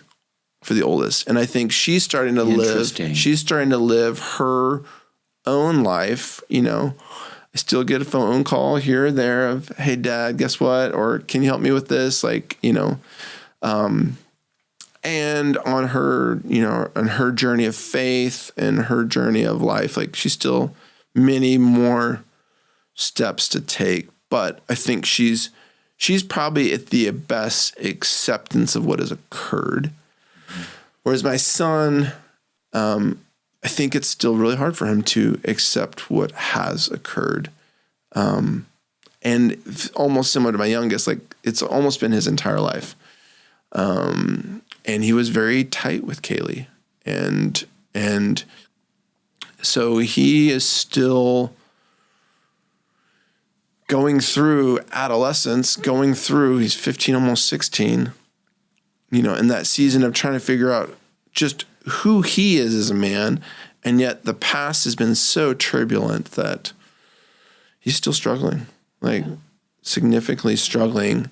And that's been hard. I think it's been hard for him. It's been hard for us, to be honest. But I mean, I go back to that. I can pray. And, you know, that's what I said about redemption. This is a really cool story that when I first ended up in the B-52, the part that made it worse, and I apologize to anyone that lives in Louisiana, but it's not my favorite state. He said he would never move back. I know, so probably the Lord will make me move back. No, I'm willing to learn. It was hot, humid, and no breeze. But anyways, so I was stationed there flying the B-52. That was part of the reason I was bitter, because I was hot, because I don't like being hot. Anyways, I had sod done in our backyard, and they did a terrible job, the people that put the sod in. And so because of that, there was these roots and thistles that grew in, and I was mad the whole time and got letters from the HOA once, too many stuff. And I was just, and literally like the week that I was about to sell the place and we were going to get stationed back in Colorado, and this was 2011, I go out to pick the weeds for the last time. And I was just like mumbling under my breath. I was like, I can't believe, you know, it was like, I should have done this better or whatever. Zion goes out with me, and he's about 2 at the time. He goes out with me, and I'm picking the thistles, and he finds a little ladybug on one of the thistles, and it is the most fascinating thing in the world to him. And in that moment, it redeemed that whole thing, like the 4 years of dealing with those thistles and being mad about the thing. And he was fascinated somehow, like that eclipsed everything. And that's been this part that's been it's been recently, God's actually caused me to see a couple ladybugs here or there. Really? And we don't have a lot of bugs in Colorado, period, and I've seen some. And it's just kind of a similar thing, like I, by faith, believe there will be redemption someday in some way. Just like I couldn't see it at the beginning, but at the end, and that will eclipse. But that's kind of the one of the faith parts to just, we're still in process. I mean, that's the thing Wow. So that's where he's at. And then the youngest, I think, I don't know how to describe. She has many different facets. There's a part of her that in some ways she never knew Kaylee not sick. So in some ways I think it was easy for her. Whereas like Keziah and Zion had known Kaylee prior to her being sick and then afterwards. Keisha never knew that. And so I don't know if that's made it maybe easier for her in a way, because I think there's a part of Keisha now that's just relieved that mom's not in pain anymore, and she's got a caretaking heart, and so she would actually take care of Kaylee sometimes. And so in some ways, I think Keisha's had more permission to just be a little girl, and I don't know. I mean, she's going to turn 13 in a couple months, and we're going through the adolescence things too. But deep down, she likes baking, and so she and Katie have done that, and she's probably of all three of the kids, she's most apt to take to some of the homesteading stuff, less than Katie and I, but a little bit more like that. And I think part of what I've learned about the whole grieving thing is that in time, at different seasons, she'll have to deal with some of those things. But I think in this instant, she's doing pretty good putting that next foot in front of the other and just of accepting what is. And that's been refreshing too. Yeah. Well, I will say this morning at breakfast, that's where she is right now, is hanging out with Lisa and our kids. But this morning at breakfast, I could tell really quickly, our kids are a fascinating and very quick judge of character, as you probably know with Arthur. Yeah. And they took to each other pretty well, I think, pretty quickly. Yeah. And watching your daughter with the animals and our kids, it's obvious that there's a caretaking and a caregiving and just this really, really, empathic little young lady there. Why don't we take a little break? Yeah. Okay. My wife loves Jill Winger's old-fashioned on-purpose planner, and this year's is better than ever. It has all sorts of tabs, from your gardens to your animals to your meals. Anything and everything that you can imagine that needs planning, Jill has built a spot for it in here. You can find this at homesteadliving.com. Order yours today for 2026. You had made the comment earlier about a pilot in an Amish family, and I wanted to. When you said that, I was like, I have to mention this. My mom, when I was telling them that I had met Zach or whatever. And when was that? You came for Jonathan and Joanne's wedding in June. They came for he came to my nephew's wedding for the first time and met my family at the same time. And so there was, 6, I think I have 20, at this point I think it's 23 nieces and nephews. So I have a lot of nieces and nephews. And so he was able to jump right in and meet everyone. And at the wedding, he talked with it was really great. But my mom, when I told her, she asked, I think my parents were asking what he does. And I was like, well, he's Air Force, and he's a pilot for United. And she said, a pilot wants to come be with some Amish people? I can imagine that it's a bit of a, has there been any friction No. with and you marrying a guy in the military? No, really, no. And one thing, I am so grateful for my family. So I have 3 siblings that aren't Amish. My parents both have 6 or 5 siblings as well. And my mom has a brother that's not Amish, and then my dad has 2 siblings, 2 brothers that aren't Amish either. And then from there, I have lots of cousins. And so it's one of those things that it's not uncommon in my family to not be Amish. And that's one thing that my dad has always said, that my dad's a minister. And he's always said that as long as his kids and grandkids have a relationship with the Lord, that's all that matters. Like, we're all going to the same place. We're not going anywhere special just because they're Amish or, and so we're all going to the same place. And as long as we have that relationship, that's all that really matters. And my grandpa, my dad's dad, was actually and this is not something that they ever my grandpa didn't enjoy talking about it, but he was in the Navy. So he was not Amish when he met my grandma. Really? Yeah. So he wasn't Amish, and I forget I don't know if he was he wouldn't have even been Mennonite. So I'm not quite sure exactly. I need to ask my dad again. But he wasn't Amish. And then he met my grandma, and they got married right before he was drafted. Wow. But yeah, he was a medic in the Navy. Yeah. No kidding. So it's one of those things that it's not uncommon, or we're not. And it would probably, if Zach was divorced, it would probably be a little bit different. But and I think one of the questions Zach had when he came out, when he was coming to the wedding specifically, is, are people going to, are they going to have feelings about me being military? Is that going, how are they going to feel about that? And after the wedding, I said, were you surprised? Because I said, I don't think no one's going to have a problem with it. They're going to be interested. And after the wedding, I said, were you surprised? Because so many people were so interested.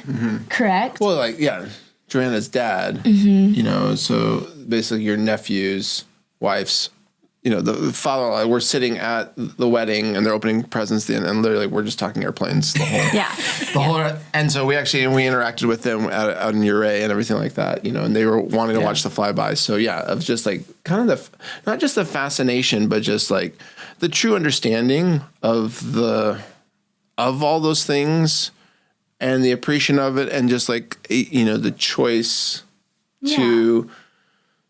I think I've seen, the choice of the decision to be Amish. I like that it's a choice. And I see that, especially within your family, that it's a choice and it's not this thing that's above everything else. It's a choice of a lifestyle. And even us choosing to be homesteaders, or us choosing to be more either old fashioned, traditional, that's a choice that we're making. And it's not necessarily a judgment on everyone else. But it's a choice of we find value. Keisha, she chose to be at your house. She actually asked if she could do that because what Lisa was going to do, that sounded fun to her.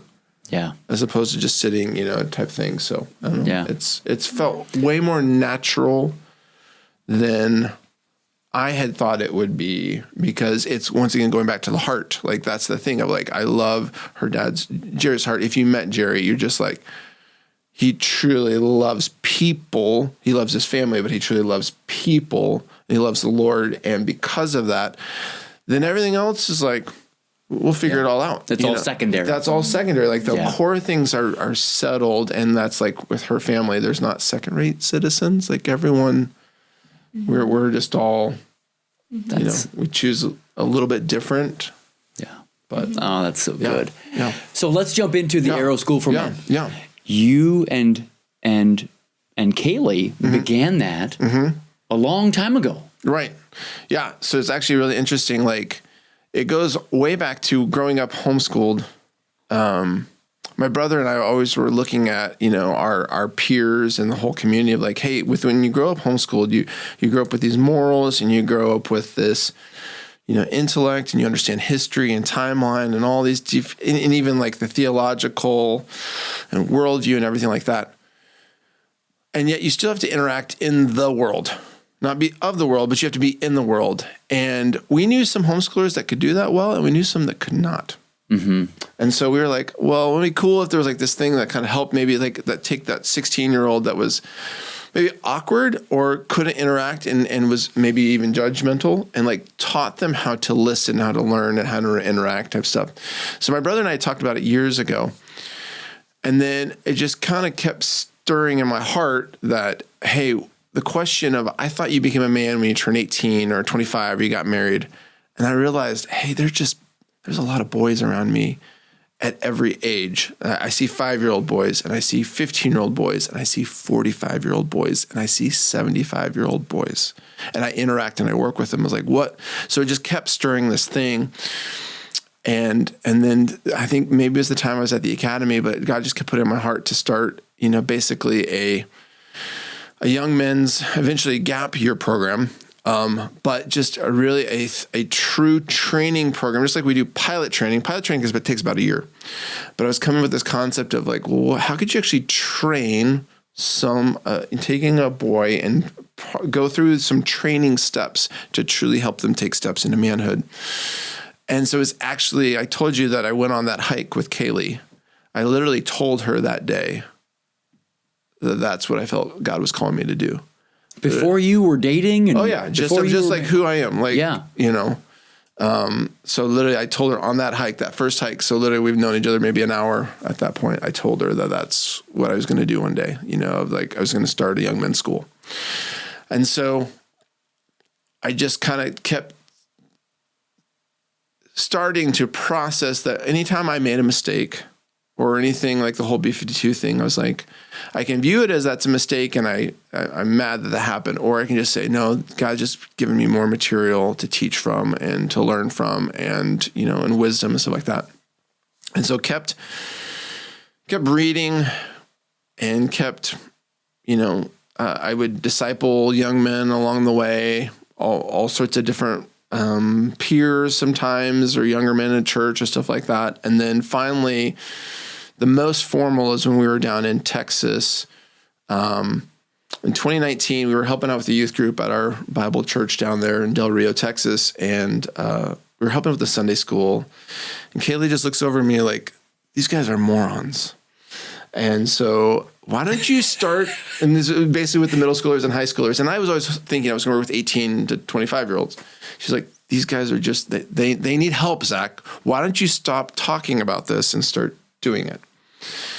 So I started this thing down there through the church called ADT, Adventure Discipleship Training. And we basically were like, well, let's take all these thoughts that I've had and let's beta test them. Mm-hmm. So we'd meet once a week and we would do them like ropes course or leadership reaction course, military type stuff, where we'd give them scenarios, even like dumb things, and just like have them pitch a tent without you doing it. And it was hilarious and sobering at the same time. Like the instructions are on the flap of the Coleman container and they didn't look at the instructions. And you would give them scenarios and they would just rush in with no wisdom, no forethought, stuff like that. But I taught them, to memorize God's word, taught them how to have a quiet time, gave them a very rudimentary, just like rubrics. We came up with this thing called Dr. MJ Acts, basically of what's the date? So literally like this is like mnemonic for a quiet time, the date. And what did you read?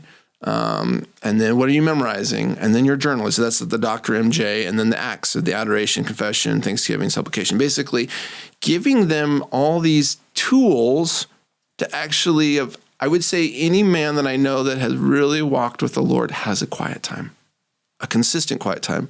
So I'm going to give these young men a tool, a mnemonic that they'll never forget, to do that. And then we came up with some different mantras and we did like exhaustive canoe trips across Lake Homestead, like miles.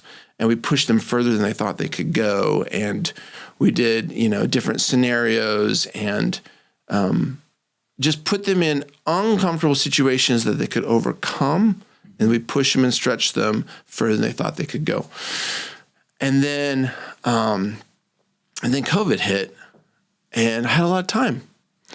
So I actually started the website and started, recording first few podcasts. I need to keep going with that. But basically, was like, well, let's take this first beta thing and let's cement it. And then that's basically that year is when we were getting ready to move up to Colorado, because when Kaylee got diagnosed with stage 4, the military did a humanitarian move from us from Del Rio up to Colorado for medical coverage, and we had family in the area and everything.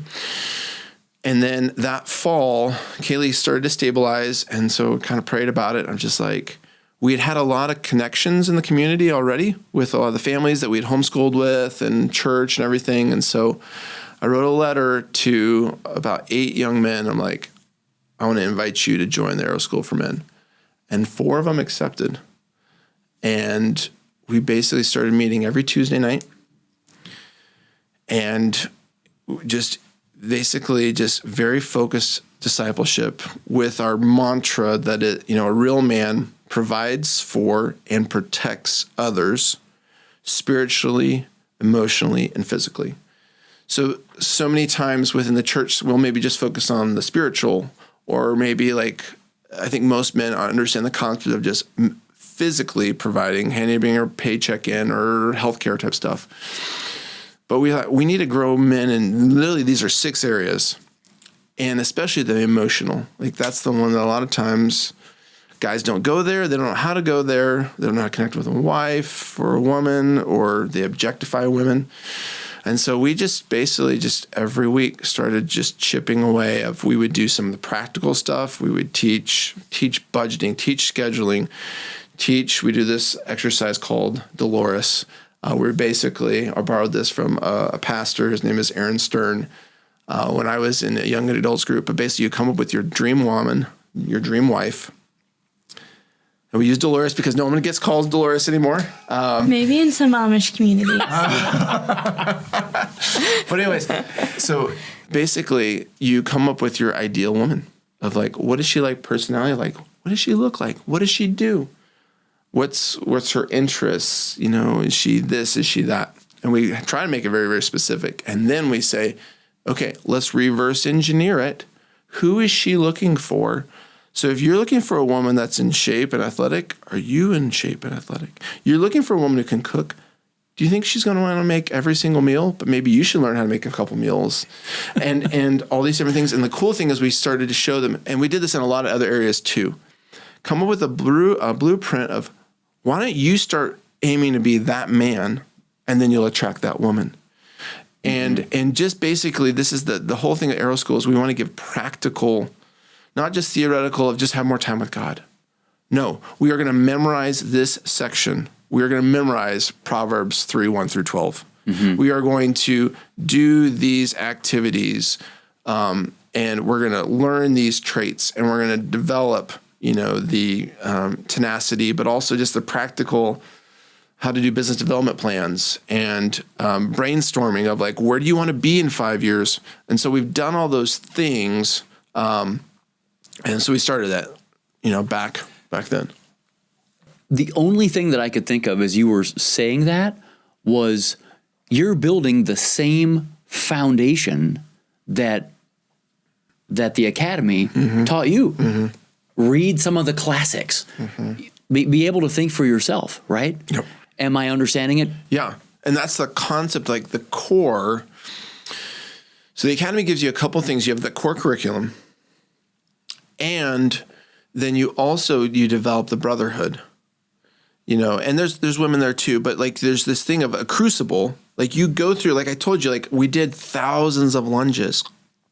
Well, I have that shared painful memory, but if I talk to Josh Schneider or Marcy Friend or Anthony Felix, they're like, yeah, we remember that. And we all went through that. And that was a huge bond. That bonds. And when you go through pilot training with your classmates. So that's what we've done over the last 4 years now. So this started in the fall of 21, basically as the school year started. And And, like we did Wild at Heart together, and then we've done parts of like Three Kings, and I want to do The Way of the Disciple. And so working through some of these different books, and then just also like we basically, part of it is like we have paper Bibles. Like you literally have to show up on Tuesday night with a paper Bible. And if you don't, you get the family Bible. And which is huge. And it comes out and we have inside jokes and those types of things.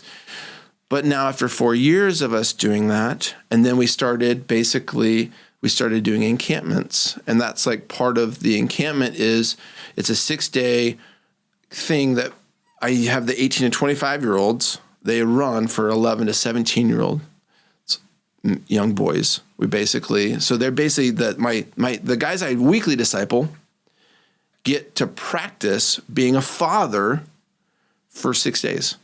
Okay. Because they don't just play. There's not just a camp where they get to go play. No, literally we wake up at 5:30. And we usually do it in June out in Cotopaxi.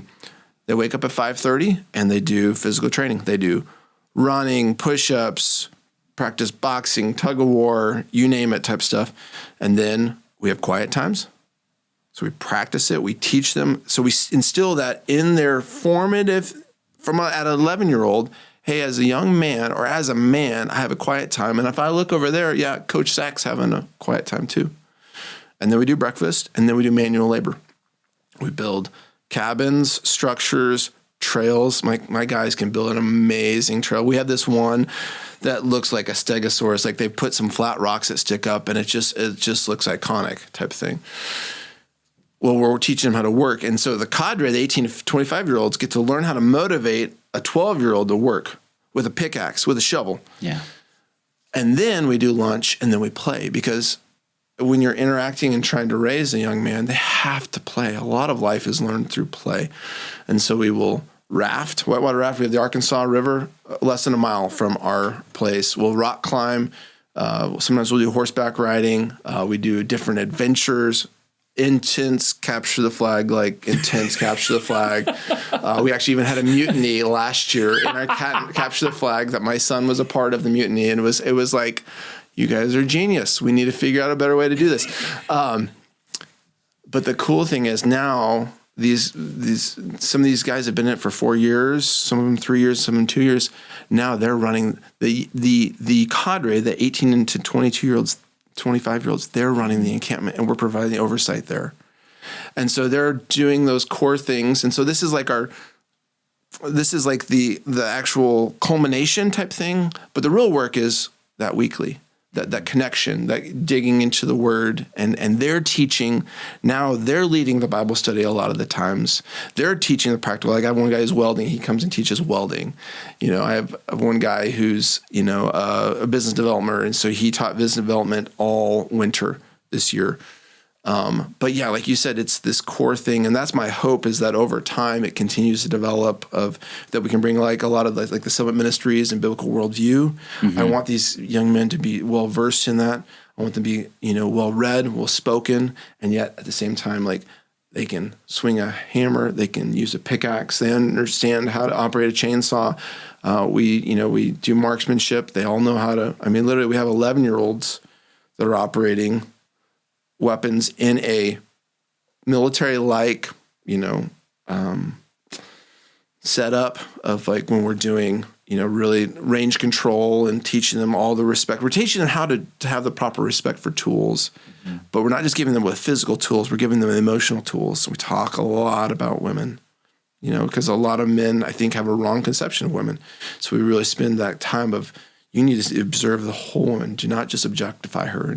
So it's all these different things that we're giving them tools, but also it's a community, and it's multi-generational. And like we just became a nonprofit, and our board, I'm so proud of our board. Our oldest member is 72. And then our youngest member is 22. Wow. So we have 7 board members, and one's in their 70s, one in their 20s, and then the other 5 of us are in our 40s. And that shows what we want. Like, I need that wisdom, of the 72-year Rich who's done many, many boards and stuff like that, and financial. And then I also need my youngest guy, Zach Edwards. Like, he gets the concept of the brotherhood, and he's the one that has been very committed for the last 4 years to grow in that thing. So we're creating a brotherhood, we're creating a community, and we're doing like difficult things, hard things, pushing up. If I know someone doesn't want to do manual labor, guess what? They're going to do manual labor. And if someone is pretty good with manual labor but doesn't work on a computer, yeah, you get to do stuff on a computer. Like we're doing that because that's how God has raised and developed and discipled me. Mm-hmm. Yeah. I just read a very public figure's thoughts on his sons, and I'm not going to mention his name, but he said the next generation, the future of our country, depends wholly on manhood and the development of our children, our sons specifically.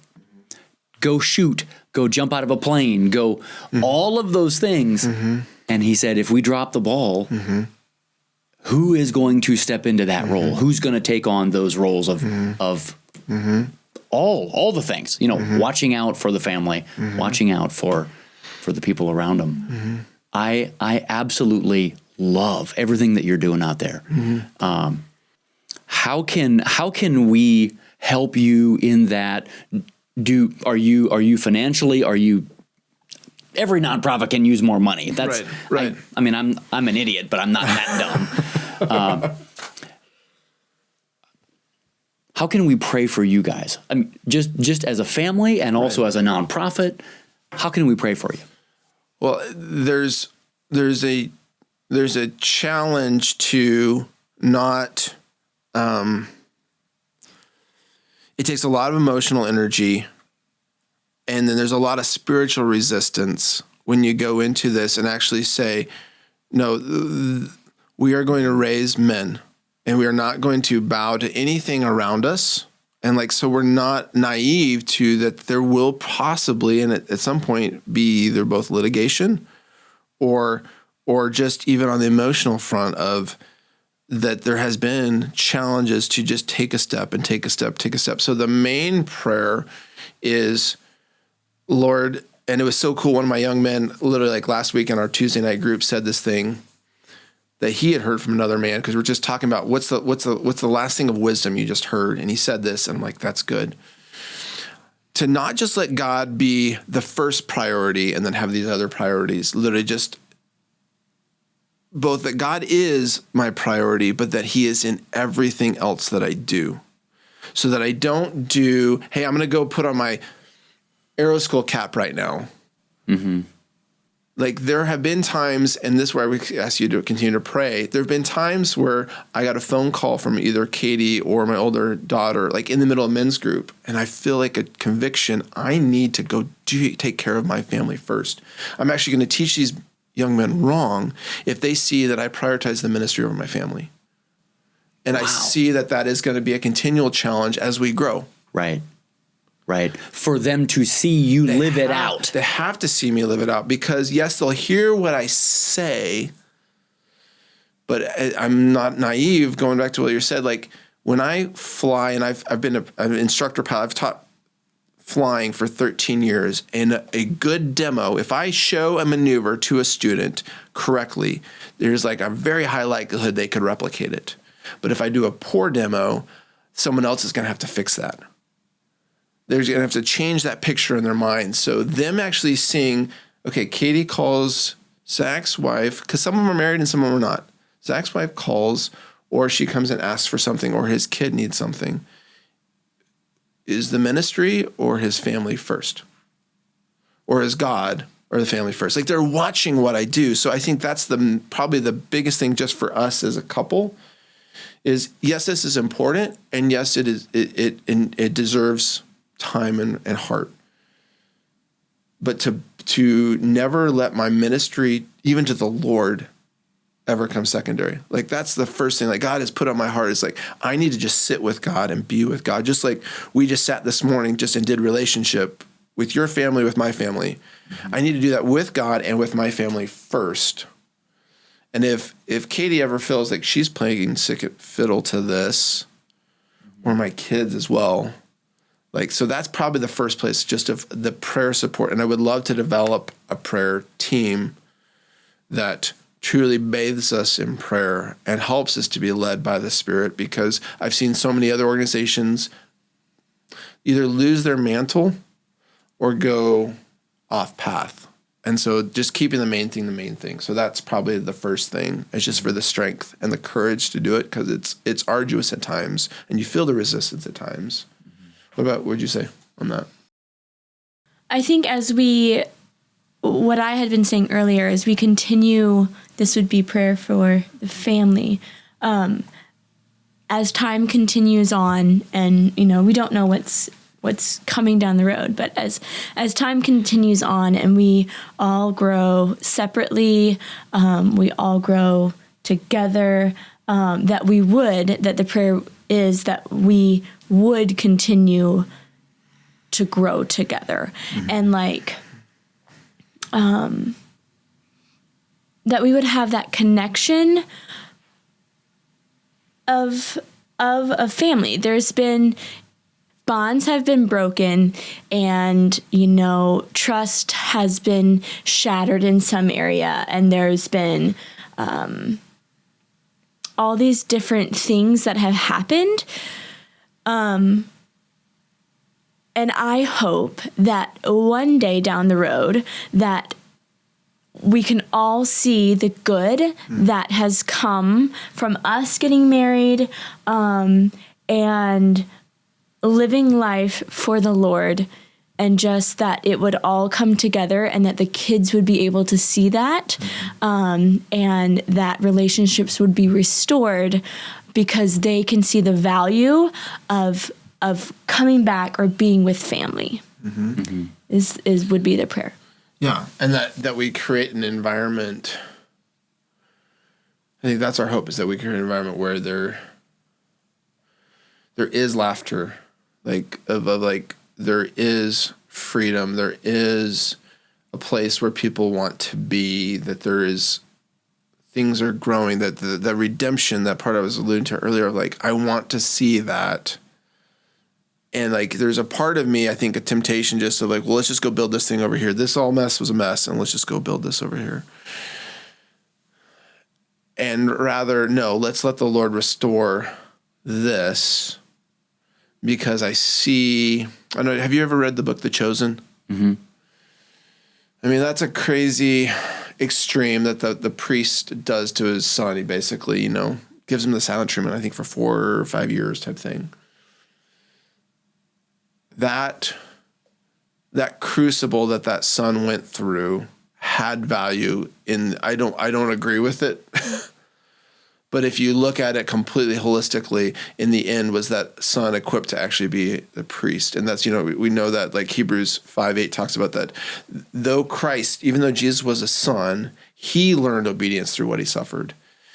And the desire, and then he becomes the eternal, basically he creates eternal salvation out of, he gains the authority and all these different things through that, in a similar way of, may Katie and I and these kids and this community, and that's the thing, I was talking about these young men, they went through this whole death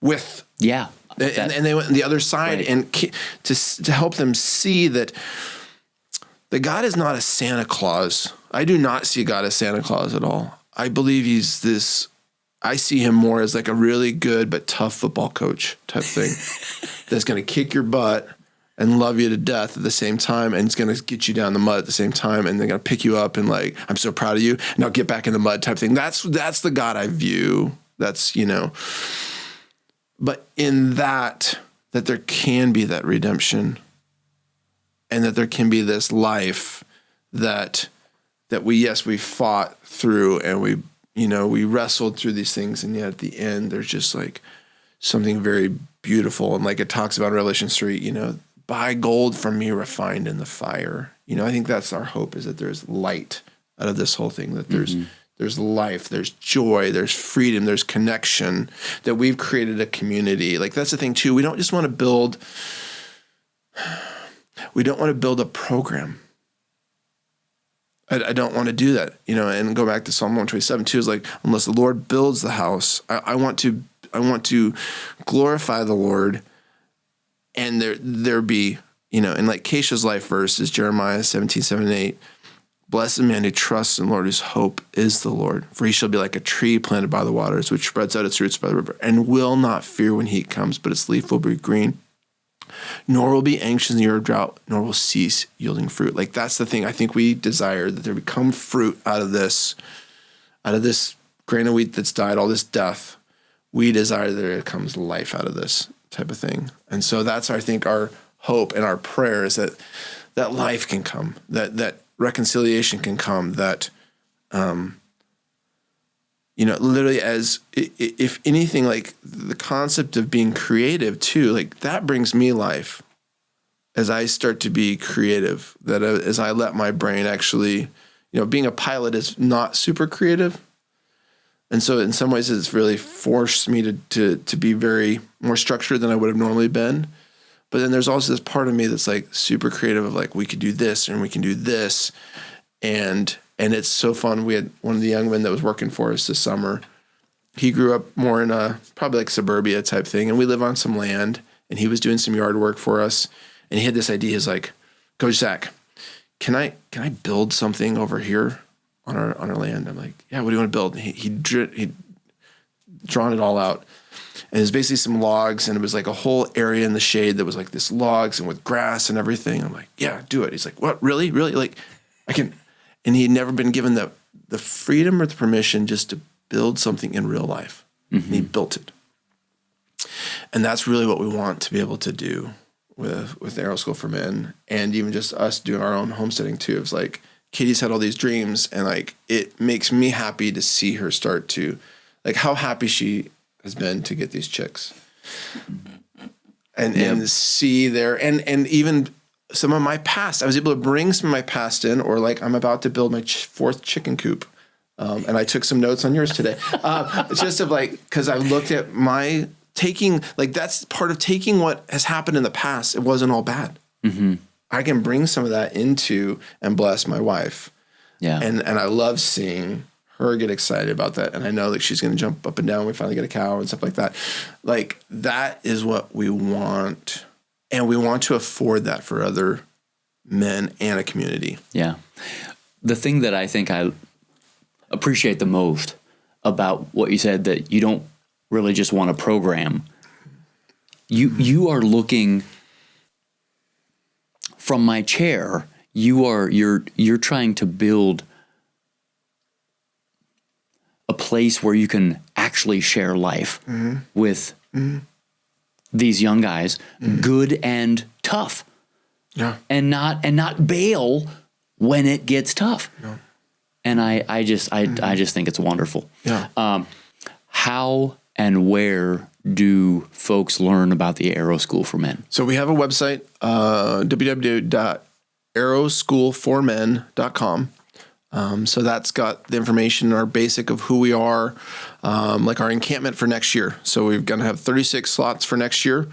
We had 21 campers this year, and we're hoping we'll fill all 36 and maybe have a wait list type thing. But our website is the best way. You can give on the website. You can connect. We're hoping to, we have a different model even of not just a donor base, but also we want partners. Like, literally, we want business partners. Mm-hmm. Like, I have connections with an Amish gentleman in Ohio that next summer, some of the young men that are going to work for me, I'm going to send them out to work and build with him next summer. Wow. So the concept of discipleship is we work together, going back to the apprenticeship type thing of bringing some of those things back. But we're trying to build different business partners that want to bring our young men on board, disciple them as they work. Like this summer, 4 of our young men went to Alaska and built a cabin up there and got a completely different experience. But yeah, our website is the best place for people to see what we're doing, to give, our mailing list, all these different ways that we're going to try to continue to share. Because like I said, like our desire isn't just even for it to there. Like we hope that we can inspire other communities to start a community similar, that we can help take our starter, if you use like a sourdough type concept, like we're going to give you our starter as well, and we'll help you develop the multi-generational and the different skills. And so that's as we're developing more and more pieces of that. But for now, everything's going to run through the website. And you also have Instagram though. We do have an Instagram. Yeah. And that one of our young men actually is the one who does. I'm not so tech savvy. So he puts together the videos. He actually is doing our promo video. They just put together for encampment. And that is also Arrow School for Men. Yeah. Yep. Okay. And Facebook as well. Yeah. When does the encampment actually happen? It's June this year. I think it's the 10th, June 14th through 20th, I think. Yeah. So it is in the summertime. It is in summertime. So all the way up through there, it would still be open. Yep. Yeah. Sweet. So yeah. It'll be good. I mean, yeah. And it's more just of like getting the word out there. Like, you know, you still are the only person ever said that I've ever heard say, I'm going to help you raise money for, you know, and I feel like that was of God. I was just like, you said you felt led to do it. And I'm like, it's one of those things, like I told you, like God's told me I'm never supposed to focus on that. Yeah. And so like, I'm supposed to create, like we're having our first dinner in 2 weeks for basic donors and stuff like that. And then we're trying to really clearly delineate what the funds would go to, all the different stuff like that. But because we have some other really cool opportunities that as we walk them through, like we might have access to a ton of land, like really cool land that we couldn't ever afford. Yeah. That we might be given access to, that we might go like literally there's buildings on it that needs to be rehabilitated, and like we go in and we rehabilitate the buildings. No kidding. Because that's the part of it. Like if we go and we just every place we go, we just make it better. We bring in life, and we're teaching these young men that's what you do. You know, that's the concept of provision is you're looking ahead. Yep. Or you're creating these different things. Seth, what was Ryan's question? The last podcast we did, it was Ryan Wolf, and he started a thing, like a day service, thing for kids with special needs, and he said we would walk in to anybody and everybody that we could, gain access to, and say, how can we be a blessing? No strings attached. That's right. I almost said no questions asked. That's not right. No strings attached. Repeating that phrase. It was so good. Yeah. Zach. Yeah. God opened doors to where he can't take any of the credit, and it has exploded into he's trained churches in all 50 states and in remember. Was it that many? 50 countries? Wow. Or I want to say it was something unbelievable. It was huge. And it was all because he just simply asked the question. Right. How can we help? And I have a feeling that that's what's going to happen to you, but I don't know. Well, and you create goodwill in the community. Like that's what, like this last, we have one neighbor out in Cotopaxi near my land. And so we have done service there twice. Yep. Our first year and our last year. So we just did our third encampment. So this will be our fourth this coming year. And then like this year we also did at the local church and then you literally just go and you give. Yep. And even with this generation, when I've talked to some of the young people I work with, is you have to give. And then eventually, like you give content, you give stuff, you give it. And eventually they'll completely trust. Yeah. And then you can only do that, I think, if you trust the Lord's going to supply you. If you give, and I have to still fight from this place of lack, of like, how is I going to do this if I don't? But if you give, then the Lord is the one that, opens up doors and stuff and he like takes that. care of it. It's his thing anyway. Yeah. Guys, thanks for being here. Thanks for taking the time. you. Thanks for making the trip. For Having crying us, out loud. Yeah. My goodness. It's been so fun. Yes, thank you. Yeah. I love everything about it. We've been publishing Plain Values for almost 13 years now. And about a year ago, the team and I decided to put together a compendium, a best of, if you will, of our favorite stories, the most impactful stories of all those years. And Invited is what we built out of those conversations. It is 194 and 4 pages, and it is absolutely a thing of beauty. You know, we do a monthly gathering here where we just simply open our doors. It's called Porch Time. And the story of how Porch Time came to be and how our family was invited into that and how we are inviting you and every Tom, Dick, and Harry, anybody who wants to come can come and hang out at Porch Time here at the office in Winesburg. So it was such a natural fit to use the home of the founder of Porch Time and to call it Invited. You can find it on plainvalues.com on the shop page, and you can now consider yourself invited. So hold my hand. In his book, Rembrandt is in the Wind, Russ Ramsey says that the Bible is the story of the God of the universe telling his people to care for the sojourner, the poor, the orphan, and the widow. And it's the story of his people struggling to find the humility to carry out that holy calling. Guys, that is what Plain Values is all about. If you got anything out of this podcast, you will probably love Plain Values in print. You can go to plainvalues.com to learn more and check it out. Please like, subscribe, and leave us a review. Guys, love you all. Thanks so much.